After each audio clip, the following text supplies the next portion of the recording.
আজকের ক্লাসে আপনাদের সকলকে স্বাগত জানাচ্ছি। আজকের ক্লাসে আমরা খুবই গুরুত্বপূর্ণ একটা জিনিস নিয়ে আলোচনা করব, টপিক নিয়ে আলোচনা করব। বিসিএস সহ অন্যান্য পরীক্ষার জন্য জ্যামিতি পার্টটা খুব গুরুত্বপূর্ণ এবং এই জ্যামিতি পার্ট থেকে একটা অংশ হচ্ছে ত্রিভুজ। এই ত্রিভুজ থেকে একটা প্রশ্ন সাধারণত বিসিএস এর প্রত্যেকটা প্রিলিমিনারি পরীক্ষাতে এসে থাকে একটা প্রশ্ন। তো আমরা আজকে ত্রিভুজের যে বিষয়টা নিয়ে আলোচনা করব সেটা হচ্ছে একটা ত্রিভুজের তিনটা বাহুর মান দেখে আমরা ওই ত্রিভুজের কোণগুলোর ভেতর কোনটা বড় কোনটা ছোট সেটা বের করব।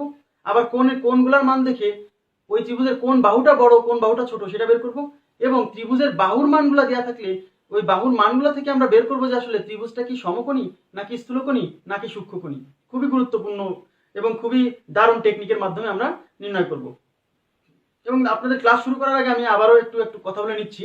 সেটা হচ্ছে আপনারা সবাই জানেন যে জাকিরস বিসিএস স্পেশাল এবং আমার যৌথ উদ্যোগে আমরা একটি গণিতের একটি কোর্স চালু করেছি। অর্থাৎ সরকারি চাকরির পরীক্ষাতে বিসিএস সহ অন্যান্য সরকারি চাকরির পরীক্ষাতে যে ম্যাথ থেকে যে প্রশ্নটা এসে থাকে, যে প্রশ্নগুলো এসে থাকে, সেই সিলেবাসের আলোকে আমরা 70টা ক্লাসের মাধ্যমে এবং প্রতিটা ক্লাসের ডিউরেশন হবে 1.5 ঘন্টা, সম্পূর্ণ গণিতটা আমরা গাণিতিক যুক্তির সম্পূর্ণ অংশটা কমপ্লিট করে দিব মাত্র 500 টাকায়। আপনি কোর্সটি করে নিতে পারছেন মাত্র 500 টাকায় এবং 4 মাস 10 দিনের মধ্যে আমাদের কোর্সটা কি করে দিব, আমরা শেষ করে দিব। আচ্ছা, এখানে আরেকটা বিষয় আমি বলে রাখি, সেটা হচ্ছে আপনাদের অনেকের ভেতর গণিতের ভয় আছে। তো আমরা এখানে যে বিষয়টা করব সেটা হচ্ছে গণিতের একদম বেসিক লেভেল থেকে শুরু করে অ্যাডভান্স লেভেল পর্যন্ত আলোচনা করব, কোনো সমস্যা নেই। এজন্য যারা দুর্বল আছেন বা যারা মনে করেন যে আমি কম বুঝি কম পারি, তাদের ক্ষেত্রেও সুবিধা হবে, কারণ আমি বেসিক থেকেই কি লেভেলটা শুরু করব। ওকে, আচ্ছা। আর গণিত নিয়ে আপনাকে এই কোর্সটা করে নিলে গণিত নিয়ে আপনাকে দৌড়াদৌড়ি করতে হবে না। আপনি একটা নির্দিষ্ট জায়গা থেকে একদম সুশৃঙ্খলভাবে গণিতের টোটাল কোর্সটা কমপ্লিট করে নিতে পারবেন। এই বিষয়ে যদি আপনি আরো বিস্তারিত জানতে চান তাহলে এই জাকিরস বিসিএস স্পেশাল এই পেজ অথবা রিয়াদ জব ম্যাথ কেয়ার এই পেজের মেসেঞ্জারে নক করতে পারেন। আর যদি এখান থেকে মনে হয় যে খুঁজে পাচ্ছেন না বা রেসপন্স না পান, তাহলে এইটা আমার পার্সোনাল নাম্বার, এই নাম্বারেও আপনি ফোন দিয়ে ডিটেলসটা জানতে পারেন। এবার আমরা ক্লাসটা শুরু করি। দেখুন, আমি এখানে একটা প্রশ্ন লিখে রাখছি প্রথমেই, যে কি বলছি, এ বি সি ত্রিভুজের A B is equal to 7 centimetre, BC is equal to 5 centimetre এবং AC is equal to 10 centimetre হলে কোনটির মান সবচেয়ে বড়। অর্থাৎ এখানে এবিসি একটা ত্রিভুজের নাম, তার তিনটা বাহুর মান দেওয়া আছে, আর এই তিন বাহুর মান থেকে আমাদের বের করতে হবে যে কোন কোণের মান বড়। এই জন্য আমাদের ত্রিভুজটা ছোট্ট করে আমরা আঁকাই নিব। ধরেন আমি এখানে একটু আঁকাচ্ছি, এইটা ধরেন এ বি সি, এটা এবিসি ত্রিভুজ। এবিসি ত্রিভুজ, এখন দেখেন কি বলা আছে, এবি 7 সেন্টিমিটার, তাহলে এবি মানে এইটা 7 সেন্টিমিটার। Okay fine.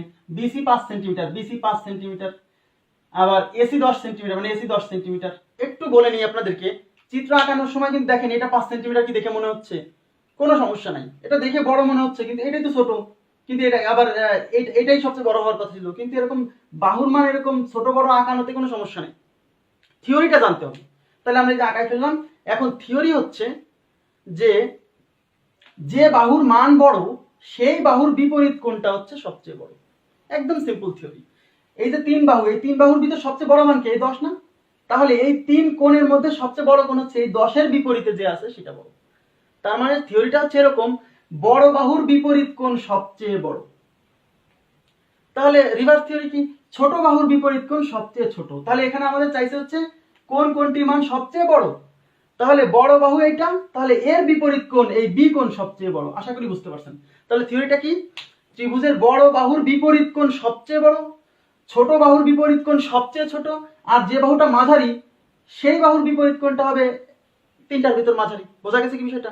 তাহলে আপনি এই জিনিসটা নোট করে রাখতে পারেন, বড় বাহুর বিপরীত কোণ বড়, ছোট বাহুর বিপরীত কোণ ছোট। ক্লিয়ার? এবার আমরা 2 নম্বর কোশ্চেন নিয়ে আলোচনা করব। এবার 2 নম্বর অঙ্কটা খেয়াল করেন, এটা হচ্ছে 1 নম্বর অঙ্কের রিভার্স অঙ্ক। কি বলছে, এবিসি ত্রিভুজের কোণ এ এর মান 70 ডিগ্রি, কোণ বি এর মান 50 ডিগ্রি, কোণ সি এর মান 60 ডিগ্রি হলে কোন বাহুটি সবচেয়ে বড়। আগে বাহুর মান দেওয়া ছিল কোন সবচেয়ে বড়, এবার কোণের মান দেওয়া আছে কোন বাহু সবচেয়ে বড়। খেয়াল করেন, আঁকার সময় আপনার চোখের আন্দাজে কেউ উত্তর দিবেন না, শুধু মান দেখে, আঁকার সময় ছোট বড় যাই হোক মান দেখে উত্তর দিতে হবে। না, আমি এখানে একটা ত্রিভুজ আঁকায় ফেলছি, ধরেন এটা হলো এ বি সি, আমি আন্দাজেই আঁকাইছি, কোনো সমস্যা নাই। এবারে এ কোণের মান 70 ডিগ্রি, অর্থাৎ এটা 70 ডিগ্রি, বি কোণের মান 50, মানে এটা 50, সি কোণের মান তাহলে 60। দেখেন আমার কিন্তু আঁকা ভুল হয়ে গেছে, কেন? কারণ এটা 60 ডিগ্রি, এটা তো এইটাই 50 হওয়ার কথা, এটাই 60 হওয়ার কথা, এরকমই তো বিষয়টা, কোনো সমস্যা নেই, আমরা মান দেখে উত্তর দিব, আঁকায় যা হোক। এবার কি বলছে, যে কোন বাহুটি সবচেয়ে বড়। তাহলে আগের থিওরির রিভার্স থিওরি, মনোযোগ দিয়ে। যে কোণের মান সবচেয়ে বড় তার বিপরীত বাহু সবচেয়ে বড়। ওখানে ছিল কি যে বাহু সবচেয়ে বড় তার বিপরীত কোণ সবচেয়ে বড়, তাহলে রিভার্স কথা কি, যে কোণের মান সবচেয়ে বড় তার বিপরীত বাহু সবচেয়ে বড়। তাহলে এখানে সবচেয়ে তিন কোণের মান, তিন কোণের মধ্যে সবচেয়ে বড় কোণ কোনটা? 70 ডিগ্রি। তার মানে এই তিন বাহুর মধ্যে সবচেয়ে বড় বাহু হচ্ছে এই 70 এর বিপরীত, আর 70 এর বিপরীত কে? বিসি। তার মানে উত্তর হলো বিসি বাহু। একদম সিম্পল, আপনি দেখে দেখে উত্তর দিবেন। ওকে, এবার নেক্সট কোশ্চেনটা খেয়াল করুন।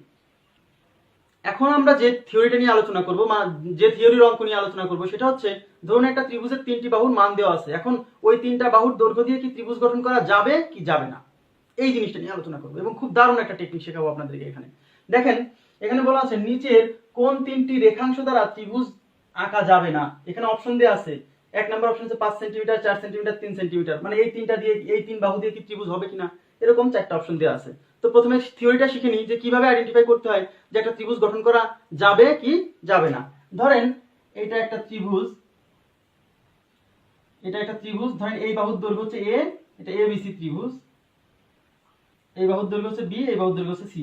এখন প্রশ্ন হচ্ছে এই যে তিনটা বাহু, এই তিন বাহুর মান এবিসি, এই এস এইটুকের দৈর্ঘ্য এ, এইটুকের দৈর্ঘ্য বি, এইটুকের দৈর্ঘ্য সি, এখন এই মানগুলো কেমন হলে ত্রিভুজ গঠন করা যায়, এইটা শর্ত হলো, থিওরিটা কি আপনারা সবাই জানেন, আমার জানা আছে, সেটা হচ্ছে যে একটা ত্রিভুজের যে কোনো দুই বাহুর যোগফল কি হবে, তৃতীয় বাহুর চেয়ে যদি বড় হয় তাহলে সেটা দিয়ে ত্রিভুজ গঠন করা যাবে, না হলে যাবে না। যে কোনো দুই বাহুর যোগফল তৃতীয় বাহুর চেয়ে বড় হতে হবে, তাহলেই ত্রিভুজ গঠন করা যাবে। তাহলে আমি যদি ধরে নিই যে এ আর বি এই দুই বাহু যোগ করলে নিশ্চয়ই সি এর চেয়ে বড় হতে হবে, যে কোনো দুই বাহু যোগ করলে 3 নাম্বার বাহুর চেয়ে বড় হবে। তাহলে একইভাবে আমি যদি বলি বি আর সি কে যোগ, মানে এই দুইটাকে যদি যোগ করি তাহলে এর চেয়ে বড় হবে। আবার যদি এ আর সি কে যদি যোগ করি তাহলে বি এর চেয়ে বড় হবে। এই শর্ত তিনটা যদি মানে তাহলে ত্রিভুজ হবে, না হলে হবে না। বোঝা গেছে? যে কোনো দুই বাহু, যে কোনো মানে যে কোনো এই তিনটার ভিতরে যে কোনো দুইটাকে যোগ করে 3 নাম্বার বাহুর চেয়ে বড় হলে ত্রিভুজ হবে, না হলে হবে না। ওকে, আচ্ছা, তাহলে এখন আমরা এটা চেক করব যে এই যে বলছে নিচের কোন তিনটি রেখাংশ দ্বারা ত্রিভুজ আঁকা যাবে না। তাহলে প্রথমে 1 নাম্বার অপশন যদি আমরা চেক করি, আচ্ছা দেখেন তো যে কোনো দুই বাহু যোগ করে দেখতে হবে 3 নাম্বার বাহুর চেয়ে বড় হয় কিনা। তাহলে 4 আর 5 কত? 9, 9 কি 3 এর চেয়ে বড়? মানছে শর্তটা? মানছে। কিন্তু এইটুক দেখলেই হবে না, 3 ভাবেই চেক করতে হবে। এবার 3 আর 4 কত? 7, 7 কি 5 এর চেয়ে বড়? মানছে শর্ত। এবার 5 আর 3 কত? 8, 8 কি 4 এর চেয়ে বড়? মানছে শর্ত। কিন্তু এই যে কয়বার টেস্ট করা লাগলো? 3 বার। এই 3 বার টেস্ট করতে গেলে আপনার বিপদ হবে, কারণ সময় লাগবে না 3 বার টেস্ট করতে। একবার চেক করেই বলে দেওয়া যাবে যে ত্রিভুজ হবে কিনা। আপনাকে সেই বিষয়টা জানতে হবে। আপনি যখন চেক করবেন যে ত্রিভুজ হবে কিনা, তখন এই সব এটা যোগ করার দরকার নাই। যোগ করবেন এই তিনজনের ভেতর যে দুইটা ছোট, সেই দুইটাকে যোগ করলে যদি শর্তটা মানে, তাহলে অন্য আর দুই ভাবেও শর্ত মানবে। তাহলে এই তিনজনের ভেতর ছোট দুইটাকে 3 আর 4, তাহলে 3 আর 4 যোগ করেন তো 7, 3 আর 4 7, 7 5 এর চেয়ে কি বড়? তার মানে কি এই দুইটা যোগ করে এটা চেয়ে বড় হয়েছে, তার মানে এটা দিয়ে ত্রিভুজ হবে। মানে আমরা যখন দুইটা বাহুকে যোগ করে 3 নাম্বার বাহু চেয়ে বড় হচ্ছে কিনা এটা চেক করব, একবারই চেক করব। সেটা কিভাবে? ছোট দুইটাকে চেক করে দেখবো যে অন্যটার চেয়ে বড় হচ্ছে কিনা। ক্লিয়ার হচ্ছে না? তাহলে 4 আর 3 7, 7 5 এর চেয়ে বড়, আর দুইটা টেস্ট করার দরকার নাই, এটা মানছে মানে হয়ে যাবে, সমস্যা নাই। এবার 2 নাম্বার অপশনে যান। এখানে ছোট এই তিনটা বাহুর ভিতরে ছোট কে? 5 আর 3 8, 5 আর 3 ছোট না, তাহলে এই দুটো যোগ করেন। 5 আর 3 কত? 8, 8 8 এর চেয়ে কি ছোট না বড়? সমান হয়ে গেছে। এই 5 আর 3 যে 8 হইছে, এই দুই বাহু যোগ করে এটার চেয়ে বড় হতে হবে, সত্য তো তাই। যে কোনো দুই বাহু যোগ করে 3 নাম্বার বাহুর চেয়ে বড় হবে। তাহলে 5 আর 3 তো 8 হয়, তাহলে এইটা এই বাহুর কি হয়ে গেল? এই দুইটার যোগফল সমান হয়ে গেল না? তার মানে হবে না, এইটা দিয়ে ত্রিভুজ গঠন করা যাবে না। আর অঙ্কেই চাইছে নিচের কোন তিনটি রেখাংশ দ্বারা ত্রিভুজ আঁকা যাবে না, এটা দিয়ে যাবে না, এইজন্য এটা উত্তর। ক্লিয়ার হয়েছে কি বিষয়টা? এবার পরের প্রশ্নটা দেখেন, খুবই ইন্টারেস্টিং প্রশ্ন পরেরটা। পরের প্রশ্নে কি বলা হয়েছে দেখেন, পরের প্রশ্নে বলা হয়েছে যে একটি সমদ্বিবাহু ত্রিভুজের দুই বাহুর দৈর্ঘ্য যথাক্রমে 4 সেন্টিমিটার ও 8 সেন্টিমিটার। এই যে সমদ্বিবাহু মানে হচ্ছে যে ত্রিভুজের দুই বাহু সমান, তাকে বলে সমদ্বিবাহু ত্রিভুজ। ঠিক আছে? তাহলে একটি সমদ্বিবাহু ত্রিভুজের দুই বাহুর দৈর্ঘ্য যথাক্রমে 4 আর 8 সেন্টিমিটার, তার মানে এক বাহুর দৈর্ঘ্য 4, এক বাহুর দৈর্ঘ্য 8। তাহলে বিষয়টা এরকম।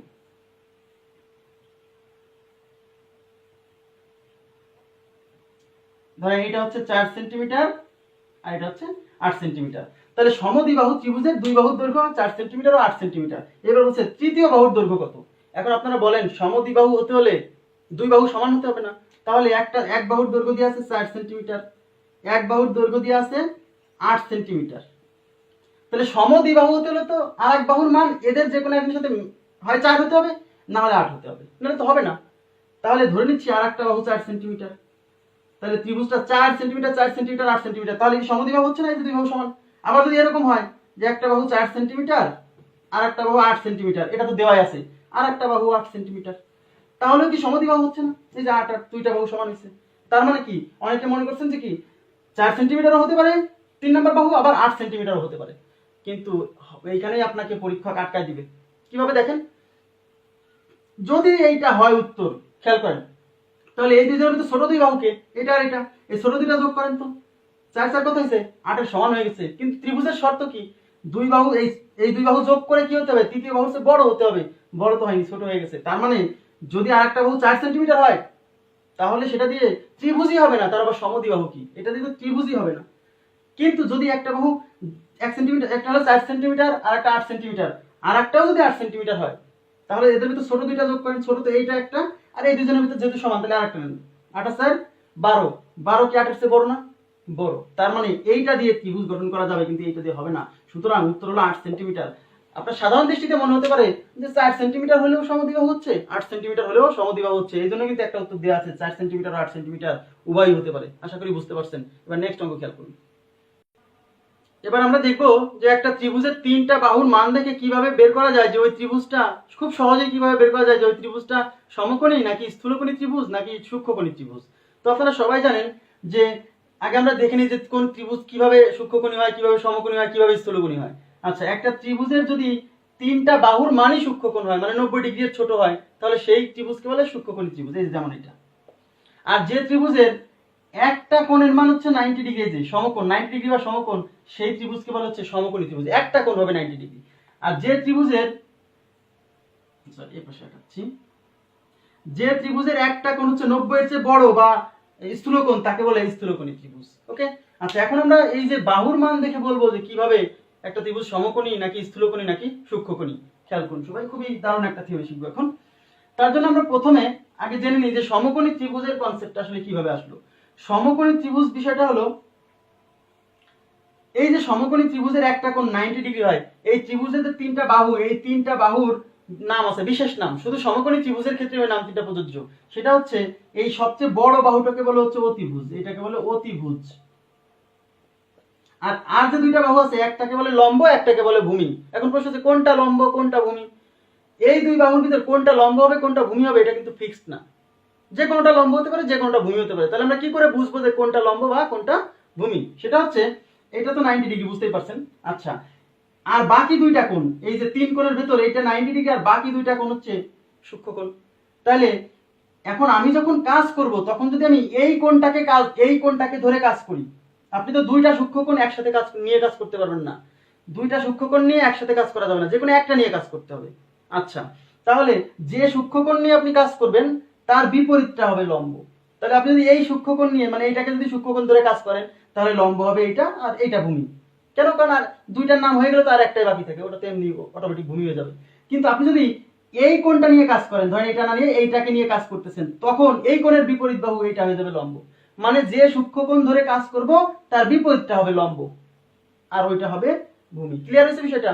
এখন প্রশ্ন হচ্ছে, ধরেন সমকোণী ত্রিভুজের ক্ষেত্রে একটা দারুণ একটা উপপাদ্য আছে, আপনারা সবাই জানেন, পড়ালেখাও করছেন সবাই, পিথাগোরাসের উপপাদ্য। সেই উপপাদ্য থেকে আমরা বিষয়টাকে ক্লিয়ার করব। তাহলে এই বড় বাহুটা অতিভুজ, তাহলে এই অতিভুজকে আমরা সি ধরলাম, এটা ধরেন লম্ব, লম্ব বা ভূমি, এটাকে এ ধরলাম আর এটাকে বি ধরলাম। পিথাগোরাসের উপপাদ্য কি আপনারা সবাই জানেন, একটা আর পিথাগোরাসের উপপাদ্য কিন্তু সমকোণী ত্রিভুজের ক্ষেত্রেই প্রযোজ্য। হ্যাঁ, তাহলে পিথাগোরাসের উপপাদ্য হচ্ছে অতিভুজ স্কয়ার ইজ ইকুয়াল টু লম্ব স্কয়ার প্লাস ভূমি স্কয়ার।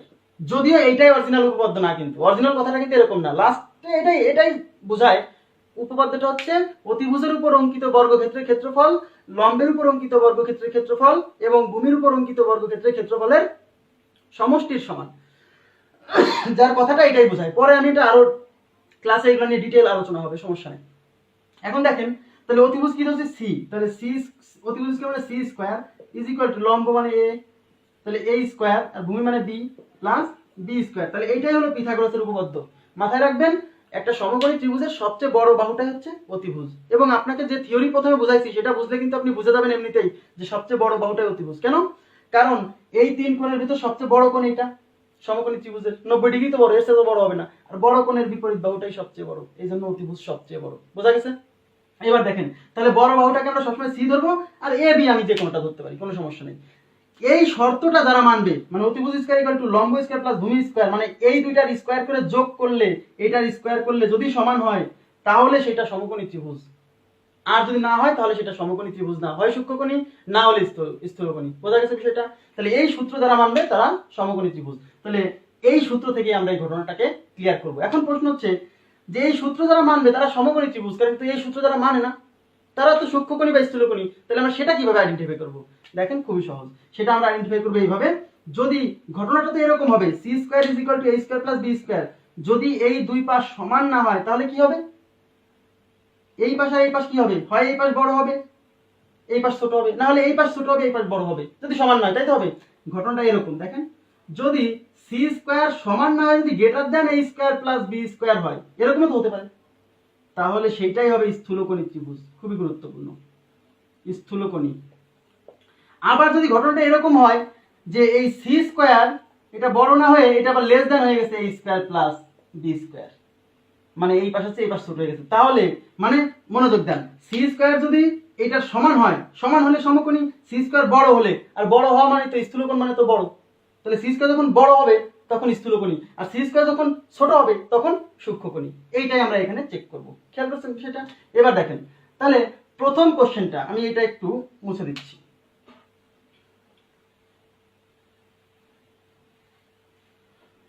প্রথম কোশ্চেনে বাহুর মান দেওয়া আছে 17, 15 আর হচ্ছে 8। আমি বলছি কি বড়টাকে আপনি সি ধরবেন সবসময়, আর বাকিটা এবি যাই ধরেন। তাহলে আমাদের সূত্রে ফেলে নেই, 17 square is equal to A square মানে 15 স্কয়ার আর 8 স্কয়ার। এটা মানে কিনা আমরা দেখে নিই। 17 স্কয়ার 289। আমি এটা মুখস্থ রাখছি। কেন মুখস্থ রাখছি? 1 থেকে 30 পর্যন্ত বর্গ সংখ্যা মুখস্থ করলে অনেক সময় পার পেয়ে যাবেন, না হলে সমস্যা নাই, 17 স্কয়ার করে দেখবেন। তাহলে 15 স্কয়ার 225, 8 স্কয়ার 64, এই পাশে থাকলো 289, 5 আর 4 9, 6 আর 2 8, হাতে নেই তাহলে 2, এই দেখেন 290 ইকুয়াল টু 290, অর্থাৎ এটা কোনটা মিললো বলেন তো? C square is equal to A square plus B square. এই শর্ত মানলে কি সমকোণী ত্রিভুজ, তাহলে এটা হলো সমকোণী ত্রিভুজ। ক্লিয়ার বিষয়টা? এবার দেখেন 6 নাম্বার কোশ্চেনটা। 6 নাম্বার কোশ্চেনে কি বলছে? 6 নাম্বার কোশ্চেনে বাহুগুলো দেওয়া আছে 5, 9 এবং 7। 5, 9 এবং 7 বাহু বিশিষ্ট ত্রিভুজটা কি সমকোণী নাকি সূক্ষ্মকোণী নাকি স্থূলকোণী নাকি কোনোটিই নয়? খেয়াল করেন, তাহলে এখানে বড় কোনটা? 9, তাহলে এটাকে সি ধরবো। তাহলে 9 স্কয়ার ইকুয়াল দিয়ে রাখলাম, কিন্তু ইকুয়াল হচ্ছে কিনা পরে দেখতেছি। ইজ ইকুয়াল টু ধরেন 5 স্কয়ার প্লাস 7 স্কয়ার। 9 স্কয়ার কত? 81। 9 স্কয়ার 81, 5 স্কয়ার 25, 7 স্কয়ার 49, তাহলে এই পাশে 81, তাহলে 9 আর 4, 9 আর 5 14, 4 হাতে 1, 4 2 6 1 7। এখন দেখেন 81 আর 74 এটা কি সমান হলো? হলো না, কিন্তু এই পাশে বড় হয়ে গেছে, তার মানে গ্রেটার দেন। ঘটনাটা কি ঘটলো? ঘটনাটা ঘটলো C square greater than A square plus B square. C square যখন গ্রেটার দেন হয় তখন কি হয়? স্থূলকোণী ত্রিভুজ। তার মানে এই যে তিনটা বাহু দিয়ে যে ত্রিভুজটা হবে সেটা হবে স্থূলকোণী ত্রিভুজ, মানে এটা হলো আমাদের উত্তর। ক্লিয়ার? এবার পরের অঙ্কটা খেয়াল করুন। পরের অঙ্কটায় কি বলা হয়েছে? পরের অঙ্কটায় বলা হয়েছে যে বাহু তিনটা 5, 6 এবং 7 বাহু বিশিষ্ট ত্রিভুজটি কেমন হবে? তাহলে আমরা বড় বাহু কোনটা? এই 7, তাহলে এটাকে সি ধরি, অর্থাৎ 7 স্কয়ার ইকুয়াল দিয়ে করে দেখি, তারপর না হলে ঠিক করে নিব। Is equal to 5 square plus 6 square. 7 square 49, 5 square কত? 25, 6 স্কয়ার 36, তাহলে 49, 6 5 11 1 হাতে 1, 3 আর 2 5 আর 1 6, সমান হয়েছে না? কোন পাশে বড়? এই পাশে বড়। তার মানে ঘটনাটা এরকম না? তার মানে কি C square less than a square plus B square. R C square যখন লেস দ্যান তখন কি হয়ে যায়? সূক্ষ্মকোণী ত্রিভুজ হয়ে যায়। তার মানে এই তিনটা বাহু দিয়ে যে ত্রিভুজটা হবে সেটা হবে সূক্ষ্মকোণী। এবার আমরা আরো একটা গুরুত্বপূর্ণ কোশ্চেন নিয়ে আলোচনা করে ক্লাসটা শেষ করব।